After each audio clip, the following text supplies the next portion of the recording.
আমি মারিয়া নতুন একটি ভিডিওতে আপনাদের সবাইকে স্বাগতম। তো সবাই কেমন আছেন? আশা করছি অনেক বেশি ভালো আছেন। আমরা আল্লাহর রহমতে অনেক বেশি ভালো আছি। তো সকাল সকাল উঠে গেছি, উঠে রান্নাঘরে এসে পড়েছি। তো এখন আমি কি রান্না করবো সেটা চিন্তা করতেছি। আর আমার রুমের অবস্থাটা আপনাদেরকে দেখাই। আমি কালকে রাতে কিন্তু রুমটা গুছিয়ে রেখেছিলাম। দেখেন এখন কতটা প্যারামুক্ত লাগতেছে, দেখাই চলেন। তো দেখুন আমার রুমের অবস্থা কত সুন্দর, সব কিছু গোছানো, বিছানা গোছানো, টেবিলটার উপরে সব কিছু গোছানো, তারপরে এই যে র্যাকের উপরে এই জায়গাটাও সুন্দর করে কিন্তু সব কিছু গোছানো আছে আমার। তো আমার কিন্তু অনেকটাই প্যারা কমে গেল। তো এখন আমি তো এমনিতেও প্রতিদিন সকালে উঠে আগে রান্নাঘরে যাই, রান্না করি, কিন্তু মাথার উপরে একটা প্যারা থাকে যে ঘরটা গোছাতে হবে, বিছানা গোছাতে হবে। তো আজকে কিন্তু সব গোছানো আছে, শুধু ঘর ঝাড়ু দেওয়ার পরে হয়তো বা জিনিসগুলোর উপর দিয়ে আরেকবার একটু ঝেড়ে মুছে নিব, এইটুকুই। এইভাবে করে আপনারাও কিন্তু গুছিয়ে যেদিন আর কি সময় পাবেন, সুযোগ পাবেন, সেই দিন অনেকটাই কিন্তু মানে মাথার উপর একটা চাপ কমে যায়। তো আমি রান্নাঘরে চলে এসেছি। এখন আগে একটু রসুন দিয়ে হচ্ছে খাবো। এখন আগে আমি একটু রসুন দিয়ে গরম পানি দিয়ে খাবো, তারপরে আমি রান্না শুরু করব। তো গরম পানি আর রসুন, এখন এটা আমি খেয়ে নিব আগে, তারপরে সব কাজ করব। এই তো রসুন আর গরম পানি সবগুলো খেয়ে নিয়েছি। আর এইখানে আমি এই তো মাংসটা একটু গরম করে নিলাম, কয়েক পিস মাংস আছে আর ঝোল আছে। তো চিন্তা করতেছি এর ভিতরে চাল ডাল দিয়ে মাখা করে খিচুড়ি তৈরি করে নিব। তো চলুন তৈরি করা যাক। আর দুপুরের খাবারে থাকবে কচুর বই দিয়ে ইলিশ মাছের ঝোল। খুবই মানে আজকে সবকিছু আমার পছন্দের খাবার আর খুব মজাদার খাবার হবে। তো সাথে থাকুন, দেখতে থাকুন। চাল ডালটা আমি সুন্দর করে ধুয়ে নিয়েছি, এখন এই মাংসের ভিতরে সম্পূর্ণটা দিয়ে দিব। আর এই রেসিপিটা এর আগেও আমি একবার দেখিয়েছি আপনাদেরকে। মানে এটা রেসিপি বলতে কি, মাংসটা বেঁচে গেলে ওইটা দিয়ে সুন্দর একটা খিচুড়ি তৈরি করা যায়। আর এর ভিতরে কিন্তু আমি আর কোনো রকম মশলা দিব না, ঝাল লবণ কিচ্ছু দিব না। হ্যাঁ, লবণটা দিতে পারি এই চাল ডালটা দেওয়ার পরে, যদি মনে হয় লবণ দিতে হবে তাহলে আমি এখানে একটু লবণ দিয়ে দিব, চেখে দিয়ে দিব। এই তো সবগুলো চাল ডাল কিন্তু আমি দিয়ে দিয়েছি।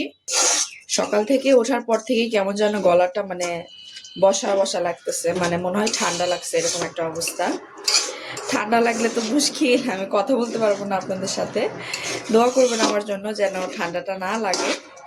তো এখানে সম্পূর্ণ চাল ডাল দিয়ে দিয়েছি, সবগুলো চাল ডাল এখানে দিয়ে দিলাম। এখন একটু ওই খোঁটা দিয়ে নেড়ে চেড়ে নিচ্ছি। না নাড়লেও হবে, পানি দিয়ে দিলেই হয়ে যাবে। তো একটু নেড়ে চেড়ে নিচ্ছি। এখন এখানে দিয়ে দিব পরিমাণ মতো পানি। ব্যাস হয়ে গেল কিন্তু। এখন এটাকে ঢাকনা দিয়ে ঢেকে দিব। এখন এটা হতে থাক। খিচুড়ির বর্তমান অবস্থাটা দেখেন। আমি এর মাঝে এসে একবার হচ্ছে নেড়ে দিয়ে গিয়েছি।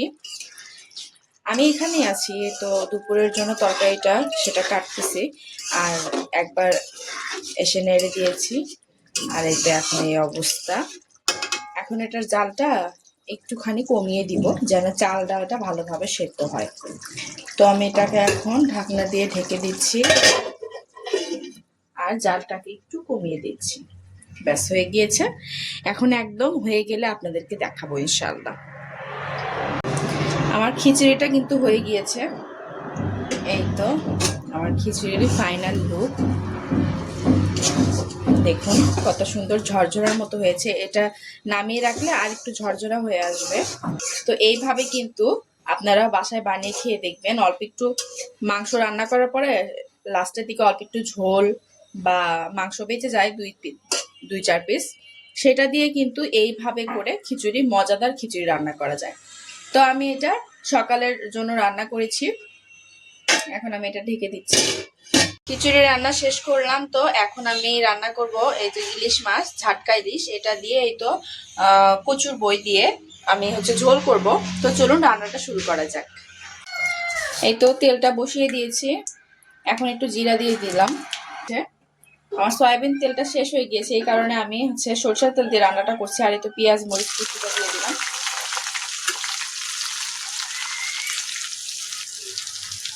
ইলিশ মাছটা মানে কষিয়ে রান্না করলে কিন্তু বেশি মজা লাগে। আর আমি কিন্তু বইতে কোনো রকম আলু দিই নাই, শুধু এখানে কচুর বইটা আমি নিয়ে নিয়েছি। তো পেঁয়াজটা লাল লাল করে ভাজা হয়ে গিয়েছে, এখন এখানে সব রকম মশলা দিব। প্রথমে দিয়ে দিচ্ছি পরিমাণ মতো লবণ, তারপর একটু জিরার গুঁড়া, একটু হলুদ, আর দিয়ে দিচ্ছি একটু আদা রসুন বাটা। এই মশলাটাকে এখন এখানে একটু ভেজে আমি পানি দিয়ে দিব। এই তো পানি দিয়ে দিলাম। এখন মশলাটাকে কষিয়ে নিব, একটুখানি বলক আসলে এর ভিতরে মাছটাও দিয়ে দিব। এখন এখানে মাছটাও দিয়ে দিব। খুব সুন্দরভাবে বলক এসেছে, এখন এখানে মাছগুলো ছেড়ে দিব আমি।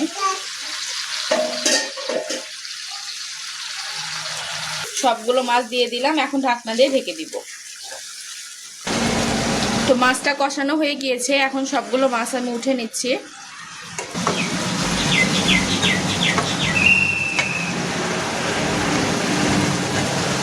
এখন এখানে কচুর বইগুলো সব দিয়ে দিচ্ছি।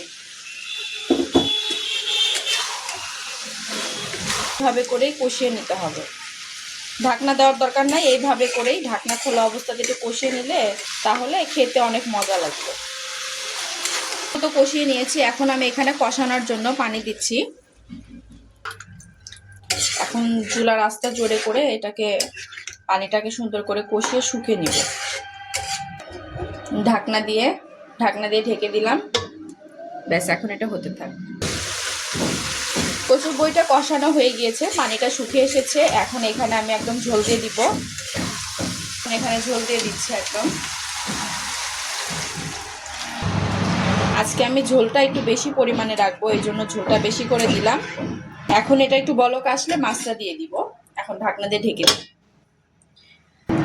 তো বলক এসে গেছে, এখন আমি মাছগুলো এখানে দিয়ে দিচ্ছি।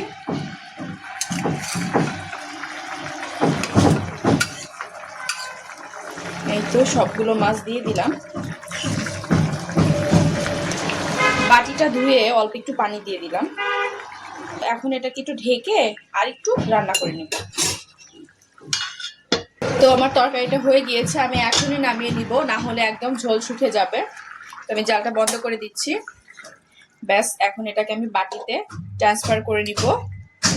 এই তো আমি সবগুলো তরকারি একদম বাটিতে নিয়ে নিয়েছি। তো আমার রান্নাটা কেমন হয়েছে অবশ্যই কমেন্টে জানাবেন। আর খেতে কিন্তু অনেক মজা হয়েছে, আমি একটু চেখে দেখেছি, লবণ ঝাল সব ঠিক আছে।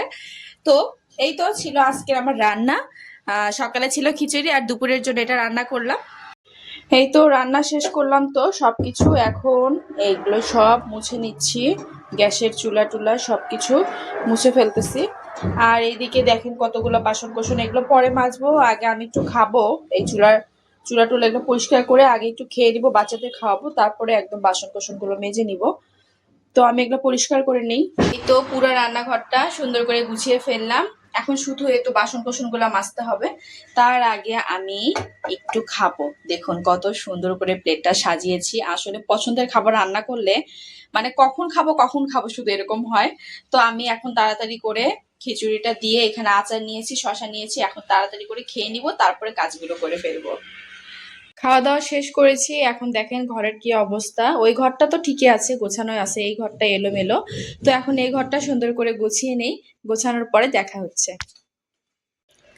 এই তো আমি পুরা ঘর একদম গুছিয়ে নিয়েছি সুন্দর করে।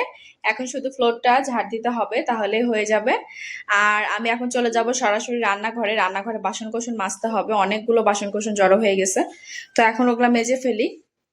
এই তো দেখুন কতগুলো বাসন, খাওয়ার পরে আরো বেশি অ্যাড হয়ে গেছে। এখন সবগুলো মাজতে হবে, তো মেজে নেই। উফ, সব থালা বাসন মেজে নিলাম, আমি একদম ক্লান্ত হয়ে গেছি। অনেকগুলো থালা বাসন মাজলাম, দেখেন কতগুলো বাসন কোসন, দেখে বোঝা যায় না কিন্তু অনেকগুলো বাসন। এই তো সবকিছু একদম গোছানো আছে। এখন ভাতটা উঠিয়ে দেবো একটু পরে, এখন না একটু পরে উঠিয়ে দিব। তো এখন শুধু ঘরটা ঝাড়ু দিব, বাচ্চাদের গোসল করিয়ে দিব, দিয়ে ওদেরকে ঘুমিয়ে দিব। আর আজকের ভিডিওটি এই পর্যন্তই, আমি আর আগাচ্ছি না। আর আমার ভিডিওটি ভালো লাগলে অবশ্যই লাইক কমেন্ট করে দিবেন, আমাকে সাপোর্ট করবেন। আমার ভিডিওর ভিতরে কোনো কথা যদি আপনাদের ভালো লেগে থাকে, আমাকে প্লিজ লাইক কমেন্ট করে আমাকে উৎসাহিত করবেন। আর আপনাদের সাপোর্ট ছাড়া আমি আগাতে পারবো না, প্লিজ আমাকে সাপোর্ট করবেন, আপনারা আমাকে উৎসাহ যোগাবেন। আজকের মতো আল্লাহ হাফেজ।